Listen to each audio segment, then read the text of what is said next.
So hello বন্ধুরা, good morning সবাইকে। তো আজকে হচ্ছে দিনটা কিন্তু সরস্বতী পূজা, সেই জন্য দেখো সরস্বতী পুজোর জন্য বাড়িতে আমি নিজে নিজে ছোটো মোটো করে একটু পুজোর আয়োজন করেছি। তো সব ফলমূল কেটে নিয়েছি আর সুন্দর করে ফুল দিয়ে সাজিয়ে দিয়েছি ঠাকুরের আসনটা। তো দেখতেই পাচ্ছ, এই যে বাড়িতে যা যা ফলমূল ছিল সব কেটে দিয়েছি।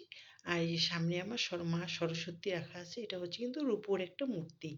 তো ঘরে আমার সরস্বতী পুজো দেওয়া হয়ে গেল। আর এই যে বাইরে পুজো এখনো দেওয়া হয়নি, বাইরে ব্রাহ্মণ আসবে তখন বাইরে পুজো দেওয়া হবে। আর এদিকে দেখো, এদিকে দেখো কথাগুলো মানে কেমন হয়ে যাচ্ছে, ঠান্ডা লেগেছে তাই। খিচুড়ির জন্য চাল ভিজিয়ে রেখেছি। আর এই যে দেখো এখানে আছে কিন্তু পাঁপড়, অনেক রকমের পাঁপড় আনা হয়েছে।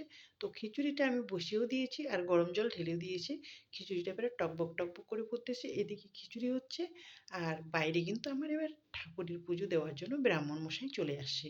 তো দেখো কি সুন্দর করে হেসে হেসে পুজো দিচ্ছে আর কি সুন্দর করে সাজিয়েছে। সত্যি খুব ভালো লাগে এভাবে বাড়িতে পুজো হলে। তো পুজোটা কিন্তু খুব সুন্দর হলো, মনটাও আমার কিন্তু ভরে গেলো। তারপর দেখো আমার খিচুড়ি কিন্তু হয়ে গেল রান্না।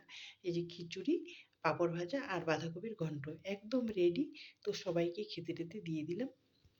তারপরে আমিও খেয়ে নিলাম। তারপরে এই যে দেখো আমি কিন্তু রেডি হয়ে সরস্বতী পূজার বাইরে ঘুরতে যাব না তা কি হয়।